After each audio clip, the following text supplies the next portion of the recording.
যিজন ঈশ্বৰক আমি আৰাধনা কৰোঁ সেইজন ঈশ্বৰক আমি জানিব লাগিব, তেওঁক আমি বুজি পাব লাগিব। আমাৰ ভবাতকৈ বেছি ডাঙৰ আছে আমাৰ ঈশ্বৰ, আমাৰ পৰিকল্পনাতকৈ বহুগুণে বেছি মহান, শক্তিশালী আৰু পৰাক্ৰমী আছে আমাৰ ঈশ্বৰ। যেতিয়া স্বৰ্গদূতে কুমাৰী মৰিয়মৰ ওচৰত আহিল আৰু ক'লে, তুমি গৰ্ভৱতী হৈ পুত্ৰ প্ৰসৱ কৰিবা আৰু তেওঁৰ নাম যীশু থবা। মৰিয়মে ক'লে, এয়া কেনেকৈ সম্ভৱ হ'ব পাৰে, মই পুৰুষৰ মুখেই দেখা নাই।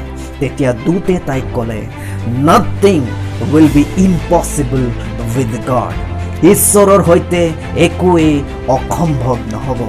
আপুনি যেতিয়াই সমস্যাৰ সন্মুখীন হয়, মই বিচাৰোঁ যে এই পদটিক আপুনি স্মৰণ কৰক। জীৱনত যেতিয়াই আপুনি সমস্যা দেখে, দুখৰ ডাৱৰে যেতিয়া আৱৰি ধৰে, মনত পেলাওক যে দূতে ক'লে, nothing is impossible with god. ঈশ্বৰৰ সৈতে একোৱেই অসাধ্য নহয়।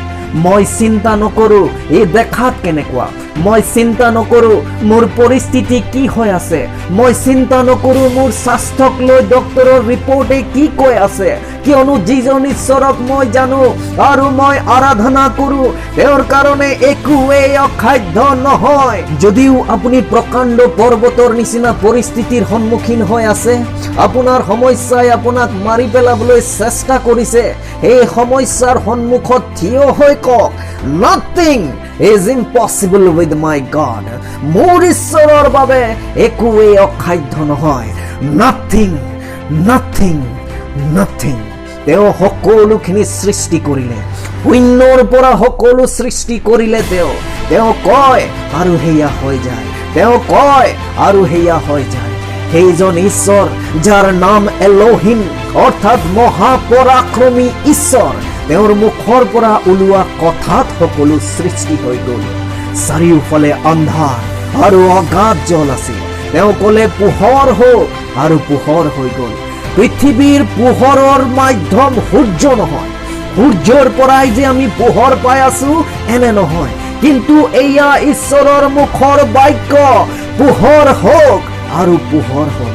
আজি সেইজন ঈশ্বৰে আপোনাক কৈ আছে, মানুহৰ বাবে অসাধ্য হ'ব পাৰে, কিন্তু ঈশ্বৰৰ বাবে সকলো সাধ্য। সেইজন ঈশ্বৰক আজি বিশ্বাস কৰক। Believe, believe, believe.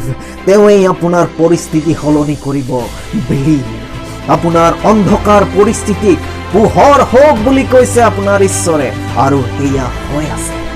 যেতিয়া আপোনাৰ ঈশ্বৰক আপুনি জানি যাব, তেতিয়া আপোনাৰ দৃষ্টিভংগী সলনি হৈ যাব, আপোনাৰ চিন্তাধাৰা সলনি হৈ যাব, সমস্যাক চোৱাৰ ধৰণটো সলনি হৈ যাব।